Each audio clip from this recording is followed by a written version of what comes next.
இன்றே என்னோடு பேசும் இயேசுவே.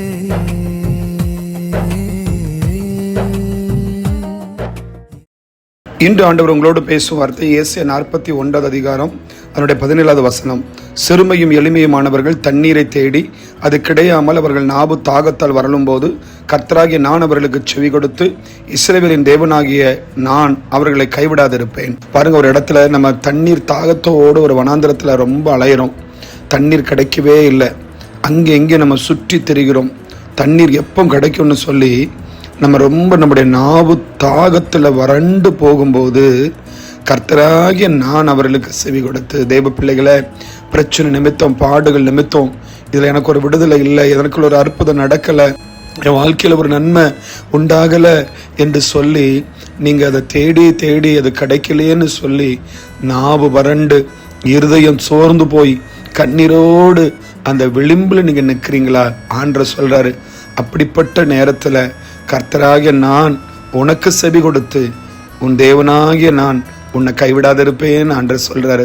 தேவ பிள்ளைகளை, இப்படிப்பட்ட சூழ்நிலையில் நீங்கள் இருக்கும்போது உங்களை பார்த்து தான் ஆண்டவர் சொல்கிறாரு, இந்த நேரத்தில் நான் உன் கூட இருந்து நான் உன்னை கைவிடாதிருப்பேன்.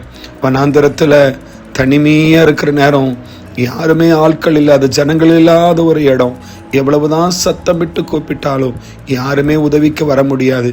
அப்படிப்பட்ட ஒரு வனாந்தரமான ஒரு அனுபவத்தில் தண்ணீரை தேடி அலைஞ்சி ஒன்றுமே கிடைக்காம இருக்கும்போது நீங்கள் எவ்வளவு துக்கத்தில் இருப்பீங்களோ. இப்படிப்பட்ட சூழ்நிலையில் நீங்கள் யார் இருந்தாலும் ஒரு வேளை நீங்கள் ஆலயத்து போகல, சர்ச்சுக்கு போகல, இயேசுவை பற்றி உங்களுக்கு தெரியாது, ஆனாலும் நீங்கள் நிறைய பிரச்சனைகளை தேடி தேடி ஒரு முடிவுக்கு வராமல் நீங்கள் கஷ்டப்பட்டு நீங்கள் அந்த விளிம்பில் இருக்கும்போது இன்னைக்கு இயேசு சாமி சொல்கிறாரு, நான் உன்னை கைவிடாதிருப்பேன் அப்படிங்கிறாரு. அவர் கைவிடாத தேவன், உங்களை கைவிடவே மாட்டார். கண்டிப்பாக அந்த இடத்துல உங்கள் தாகத்தை தீர்த்து உங்கள் பிரச்சனைக்கு ஒரு முடிவை கொண்டு வந்து உங்கள் இருதயத்தில் இருக்கிற எல்லா கவலைகளையும் எடுத்து போட்டு அவர் கைவிடாத தேவன் என்பதை உங்களை காண்பிப்பார். கவலைப்படாதிருங்க, உங்களை தேடி வந்து உங்களை காப்பாற்றி உங்களை கைவிடாமல் அவர் உங்களை நடத்துவார். பரிசுத்த நல்ல பிதாவே, எத்தனை பேர் ஆண்டவரை இந்த வசனத்தின்படி கண்ணீரோடு வேதனையோடு ஆண்டவரை தாகத்தால் வறண்டு தண்ணீர் கிடைக்காம அப்படி வேதனையில் இருக்கிற உச்சத்தில் இருக்கிற போல எத்தனையோ பிரச்சனைகளில் முடிவில்லாமல் இருக்கிறார்களோ, கர்த்தர் நீர் இப்போ அவர்களை கைவிடாமல் பாதுகாத்து கொள்ளும். அவர்களோடு கூட இருந்து அவருடைய தாகங்களை தீர்த்தரலும்.